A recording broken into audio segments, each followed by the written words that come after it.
Listo, jóvenes, ¿qué tal? ¿Cómo están? Soy el doctor Marreros del Hospital Loaiza. El día de hoy vamos a ver un tema muy importante que también es preguntado en los exámenes, aunque no con la frecuencia que de repente se pueda hacer las preguntas pues, de infecciones vaginales, ITS, lo que es pues cáncer de cervix o también lo que es enfermedad pélvica inflamatoria o aún más el tema más preguntado que siempre va a ser hemorragia uterina no normal. Vamos a ver esterilidad e infertilidad, ¿no? Entonces, ¿qué cosa es una infertilidad? La incapacidad de obtener un embarazo a término, ¿no? Después de 12 meses de relaciones sexuales sin protección. Bien, o sea, la pareja intenta tener relaciones, ¿no? Y a pesar de eso, pues por un tiempo de un año y no consigue quedar embarazada.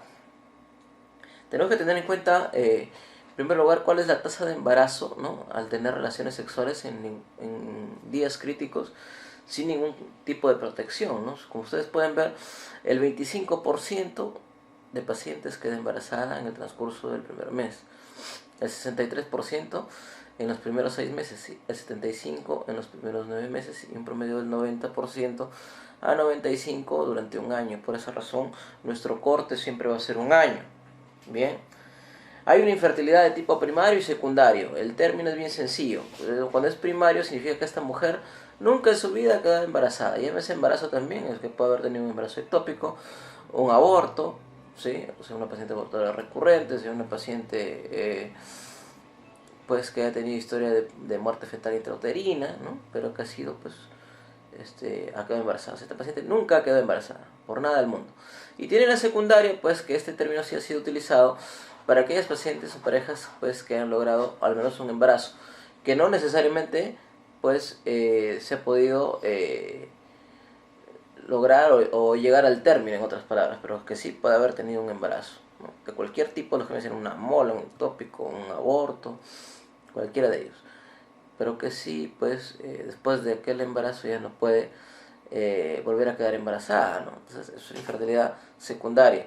Entonces, ¿qué factores determinantes? O que mucho se habla de la parte del Estado, pues, de ciertos factores de riesgo para las pacientes que llevan a infertilidad, ¿no? En primer lugar, la edad mayor de 35 años. El antecedente de alguna enfermedad orgánica de fondo, llámese enfermedad orgánica, pacientes diabéticas, pacientes con problemas tiroideos, pacientes con problemas de coagulación, síndrome tifosfolipídico, problemas reumatológicos, ¿sí? La situación laboral, muchas veces el estrés laboral contribuye pues al desarrollo de estos problemas de infertilidad, sobre todo ¿por qué? Porque el estrés genera, hemos visto pues hasta cuadros de amenorrea hipotalámica. Por lo tanto, pues la mujer deja de menstruar o tiene ciclos irregulares y pues esto lleva a que sea más difícil que ella pueda concebir. Tienen también la zoospermia, ¿no? Hay aspermia, ausencia de esperma, zoospermia, pues ausencia de lo que son espermatozoides, ¿no? Y la menorrea, pues más de 6 meses, que también es muy típico, lo que les justo lo estoy mencionando. El antecedente de oclusión tubárica. Cuando hay una oclusión tubárica, que no necesariamente puede ser quirúrgica, puede ser por dos grandes causas. La primera causa es que sea un factor debido a cuadro endometriósico. Y la segunda es que sea debido a una enfermedad pélvica inflamatoria. Dependiendo del grado de actividad sexual de la paciente, se puede concluir si es una u otra. Bien, entonces, ¿qué factores van a estar involucrados, no? Hay un factor femenino y un factor masculino. O sea, los dos, digamos, tienen la culpa, ¿sí? El factor femenino un 35%, y un factor masculino importante también un 30%, ¿no? Que sea ambos un 20%, pero sin embargo hay un factor pues que es de causa, digamos así, no conocida. O sea, por más estudios de infertilidad que se hagan, pues no se llega a una causa de fondo y no se puede decir, pues esta paciente, pues presenta una infertilidad por un factor determinado. Entonces hay que tener en cuenta eso. Entonces hay el factor masculino, ¿no? Es decir, un factor importante, ¿no? También, ¿qué más? Lo que es el factor tubo peritoneal, que es el factor femenino más importante de todos, el tubo peritoneal, no se olviden. Tienen ustedes también un factor ovulatorio, lo que es una falla ovárica, ¿no? Puede ser una falla ovárica prematura, una menopausia precoz. Y finalmente pues un 10% que prácticamente no se explica la causa, ¿no? Que a pesar de todos los análisis me resultan normales, pues la paciente sigue con dificultad para concebir. Entonces, ¿no? Miren, este es como lo que es el ciclo menstrual, ¿no? Un ovario, factor ovárico, ¿no? Un ovario sin funcionamiento, ¿no? Pues que tiene un estroma que digo si no es funcional para la formación de folículos. Después, cuando hay cicatrices, ¿no? Hay obstrucciones, ¿no? La formación del famoso, ese término que debemos de conocer también, es el hidrosalpinx, ¿sí? Este hidrosalpinx viene a ser la secuencia de un piosalpinx. ¿Ya? Este piosalpinx se da por una enfermedad pélvica, ¿sí? Este hidrosalpinx, pues, este líquido que tiene el hidrosalpinx, interviene ¿con qué? Con la implantación del embrión. Por esa razón, cuando hay presencia de hidrosalpinx, se recomienda, ¿no?, que las pacientes se realice pues una extracción de las trompas, ¿no?, que presentan este cuadro. Tienen el factor masculino también, ¿no? Entonces, el factor masculino se va a clasificar en dos grandes grupos, ¿no? La impotencia coveundi, ¿no?, cuando hay ciertas causas que impiden el coito, y la generandi, cuando el coito se realiza, pero que no hay espermatozoides o estos no tienen la capacidad fecundante que se espera. ¿Y cómo se va a lograr eso? Por un estudio de espermatograma, ¿sí? Entonces, como se dice, disminución del conteo del número de espermatozoides, la zoospermia, ¿no? Contaminantes ambientales también. Hay ciertos fármacos que de repente el paciente puede estar ingiriendo y contribuyen a su infertilidad masculina. La impotencia, eyaculación retrógrada, ¿no? Cicatrices por enfermedad de transmisión sexual, una prostatitis, ¿no? Un síndrome de flujo uretral, o hemos visto un gonococo, ¿no?, que puede afectar pues el conteo de los espermatozoides. Y ciertos factores que afectan el conteo también, como el consumo de marihuana o de medicamentos que les mencionaba, ¿no? Sobre todo la cimetidina, la espironolactona y la nitrofurantoína. En el factor femenino, ¿no?, tenemos que ir desde la parte inferior el estudio, ¿sí? Ustedes tienen el útero, bien, más o menos una cosa así, ¿no? Tienen el útero, tienen los ovarios, ¿no? Tiene lo que es el cervix, ¿no? Y tiene el canal vaginal. El factor primero que se estudia es el cervical, luego estudian el factor uterino, ¿no?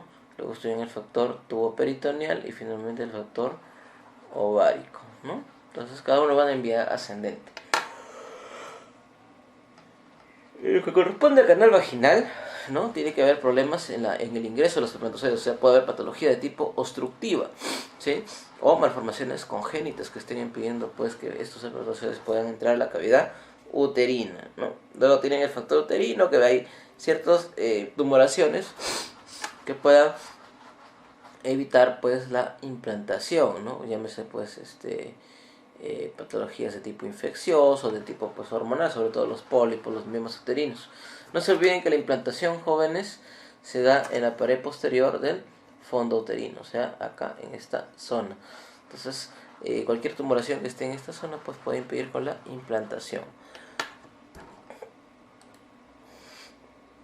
Tienen esterilidad pues de causa endocrina, no factor ovulatorio.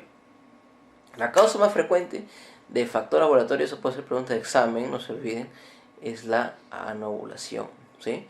Mujeres que no ovulan. Y dentro de ellas, ¿no?, del factor más frecuente de ovulación es el síndrome de ovario poliquístico, que eso ya lo hemos conversado, ¿sí? Les invito a que vean el tema de ovario poliquístico. Tienen también la insuficiencia luteínica, ¿no?, que hay déficit de la secreción de progesterona.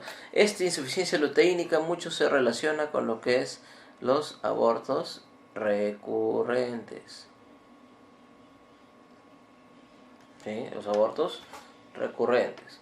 Entonces tienen inestabilidad también de causa inmunitaria, ¿no?, de causa general, no específica, psíquica o finalmente sin causa conocida o de causa desconocida. ¿Qué es lo que tenemos que ver en la paciente que viene por un problema de fertilidad? Entonces tenemos que ver pues un interrogatorio exhaustivo, ¿no?, sus factores de riesgo, la historia de enfermedades crónicas, sus antecedentes personales, su última regla, la regularidad de sus ciclos, ¿cierto? Si es que ha quedado anteriormente embarazada, para ver si es una infertilidad primaria o es una infertilidad secundaria. ¿Qué síntomas tiene? Dolor pélvico crónico, dismenorrea, dispareunia, disquesia, ¿cierto? El antecedente de infecciones pélvicas, el uso de dispositivo intrauterino, ¿no? Y también no se olviden, miren, ¿no?, lo que es el antecedente de la pareja. Siempre en un estudio de fertilidad tienen que entrar los dos. Así el esposo les diga que está totalmente sano, pues tiene que hacerse su estudio de espermatograma como mínimo. Entonces miren, la presencia de hirsutismo, ¿no? La presencia pues de problemas tiroideos, el acné que puede indicar pues un ovario poliquístico, el sobrepeso, la insulinoresistencia, ¿no? Que puede llevar también a problemas de fertilidad. ¿Qué otros estudios tenemos que ver? Como les estoy diciendo, el espermatograma es base, que siempre debe estar. El dosaje de progesterona del día 21, ¿sí? Eso ya también lo vamos a ver. La histerosalpingografía, que me evalúa el factor tuboperitoneal, ¿no? Y también factor uterino principalmente, estos dos. Y la ecografía transvaginal.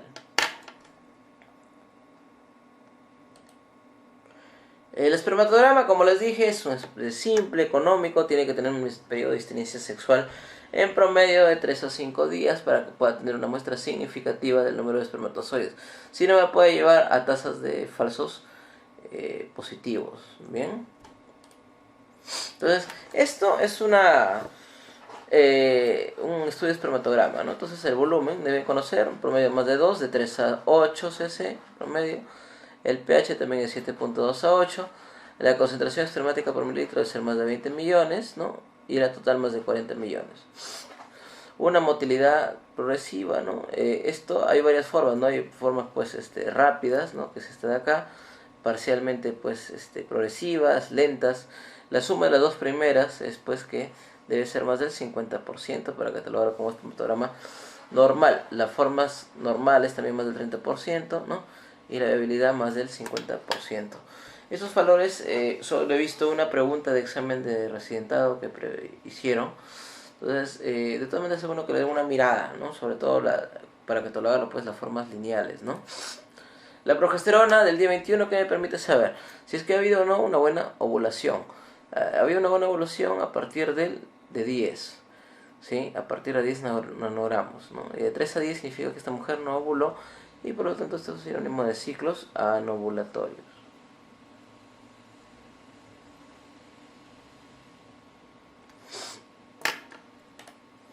La histerosalpingografía, como les he mencionado, el factor tubárico, cervical, o sea, sobre todo anatómico, ¿no? Y uterino. Tiene algunos pacientes función terapéutica, sobre todo que permite permeabilizar lo que es las trompas, ¿no? ¿Qué es lo que se debe hacer? La paciente tiene que tener colocado un enema antes de hacer el procedimiento, ¿no? Tomar un analgésico y con la vejiga vapo. Ustedes pueden ver acá, ¿no? En qué casos está contraindicado. Cualquier sustancia que pase hacia la cavidad uterina es un factor potencialmente de riesgo de infección. Quiere decir que si esta mujer tiene una infección presente o que no ha sido tratada, no está indicado pues una histerosalpingografía, ¿no? Más aún si tiene también tuberculosis. Obviamente que si está embarazada no se tiene que hacer jamás, o sangrado activo, ¿no? O que presente pues cáncer de endometrio, ¿no? El procedimiento, miren, hay una placa, ¿no? De Coté para ver si es que realmente pues que es la final, para ver si es que el contraste ha podido pasar.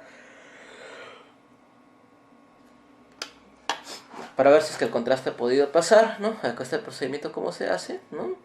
Se inserta y se coloca el contraste. ¿Qué es lo que podemos ver acá? Podemos ver pólipos, ¿sí? Podemos ver sinequias, ¿no? Para dejar la síndrome de Asherman, un útero bicornio, malformaciones uterinas o defectos de los conductos de Müller, miomas, ¿no? Y la presencia del hidrosalping, ¿no? Entonces el contraste se retiene, por ejemplo, un hidrosalping y no pasa hacia la cavidad peritoneal. ¿Qué complicaciones? Como ya les dije, dolor, ¿no? Por la realización del procedimiento, que hay una hemorragia, ¿no? Una reacción vagal también con una alergia al contraste, o si no, pues infecciones o reagudización de infecciones crónicas. La ecografía transvaginal me permite evaluar también lo que es la morfología de los ovarios, ¿no? Y la morfología uterina. Las trompas no se ven a menos de que sea un hidrosalpinx. Y la temperatura basal, que debe aumentar en medio grado centígrado, también en el ciclo menstrual.